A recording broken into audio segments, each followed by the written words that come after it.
ገቢዎች በራፍ ላይ፣ መጠጥ ቤቶች በራፍ ላይ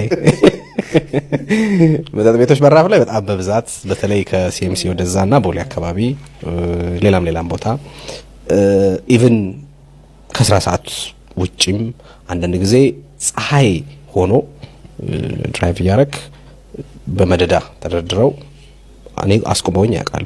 አስቆመውኝ በስነ ስርዓት ምን ተፈጥሯል የሆነ ነገር እንትን ወደ ጥዬ ነው ብዬ ደንግጬ ሁሉ ምንድነው ምናምን ስል እንትና ምንድነው ብሮሸር ነገር አውጥተው ሰጥተውኝ ያውቃሉ።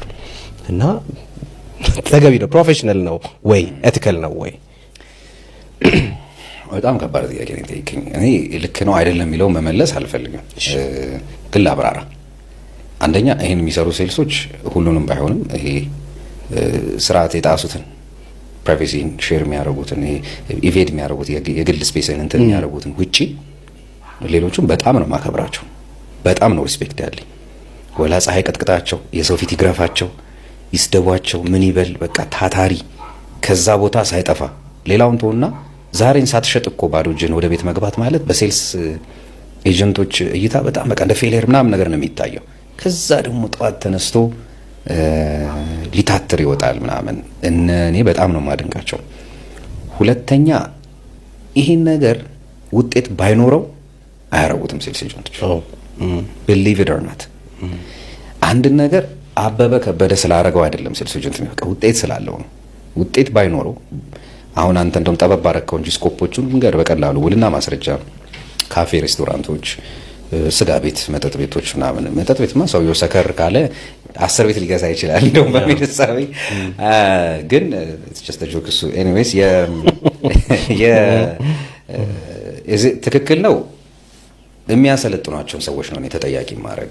እነዛን ሴልሶች የሚያሰማሯቸው ጠዋት ወይ ሳምንታዊ ዊክሊ እንትን ሲባል ምናምን በቃ ከየትም ብላችሁ ሽጣችሁ አምጡ ሊሏቸው ይችላሉ። እዚህ ቦታ ክላይንት አለ ሂዱ ምናምን ሊሏቸው ይችላሉ። ወይ እንግዲህ እነዚህ ማናጀር አለቃ ምናምን ሱፐርቫይዘር ወሬቨር የምትላቸውን ተጠያቂ ምናምን እነዛ ልጆች እረፉ ብትላቸው እኮ አይገኙም። እዛ ሪስቴት ባለቤቱ ተው ስሜን ያጠፋችሁ እዚህ ጋር እንዳትሆኑ ቢላቸው አይገኙም አይደለ? ሶ በርቱ ያላቸው ሰው አለ። በርቱ ሲባሉ ግን ኢን ዘ ሮንግ ዳይሬክሽን ነው፣ በተሳሳተው መንገድ ነው። አንተ ስታልፍ መኪና ለምሳሌ አሁን ሰሞኑን ያያት እንዲህ ብለው ያስቆሙሃል። ሊፍት ፈልገው ነው ምን አላውቅም፣ ግን ብሮሸር ምናምን እጃቸው ላይ ሳይ ይሄ ፐብሊክ እና ፕራይቬት ቢሮ ላይ የመጡ እንደውም የሆነ ሰዓት ላይ የመንግስት ቢሮዎች የባንክ ሰራተኞችና የሪል ስቴት ሽያጮች እንዳገቡ የሚል ወረቀት ነው ተለጥፎ ነበር። ሶ ባለቤቶች ቆም ብለው ማሰብ አለባቸው። የሪል ስቴት ሴልስ ኤጀንቶች ስሜን እያጠፉ ነው እየሸጡ ያሉት። በባሌም በቆጤም ብለህ እኮ ትሸጠዋለህ፣ ግን ብራንዲንግ ወዴት እየሄደ ነው? ከዛ አሉ እኮ አለባበስ ማርኬቲንግ ማቴሪያሎች አሉ፣ ፍላየር ምናምን ያሳየህና ኦኬ እስኪ እቺ መረጃ አይ ይሄ የኔ ነው ልክልሃለሁ ሌላ ምናምን ይልሃል። በቂ ቱል እንኳን አይሰጧቸውም።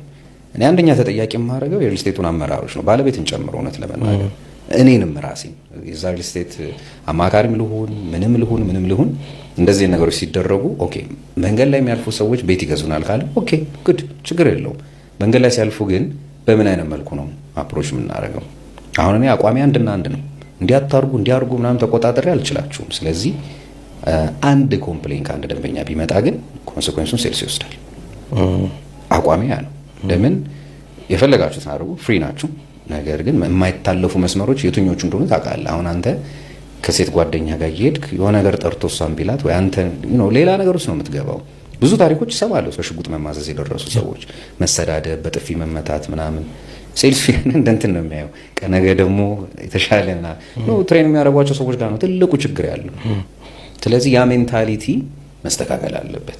ልክ ነው አይደለም፣ ለእኔ 50-50 ነው እንዳልኩ። ገዢ አለ፣ ልክ ነው። ሄጄ ገዢ ያለበት ቦታ ማርኬት ማድረግ አለብኝ።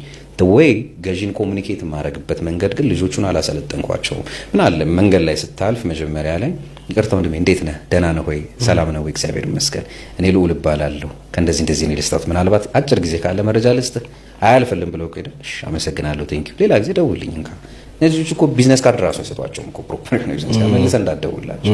ከዛ ደግሞ ለሴልስ አሳልፈህ ስልክን ከሰጠህ መከራ ነው የምትበለው። ዲስ ዴይስ አይደለም ከአንዱ ዳታ ይዘላል። ስለዚህ ያንን እኔ ሴልሶቹን እውነት ለመናገር ብሌም አላደርግም፣ ግን አግሊ ትሩዝ እናውጣው ከተባለ ገበያ ላይ በየመንገዱ ሀፕን እያደረገ ያለው ያ ነው። መዝናናት አትችልም፣ መስራት አትችልም። እነዚህ ኮምፕሌንቶችስ እንዴት እያስተናገዱ ነው የሚለውን ማየት ያስፈልጋል።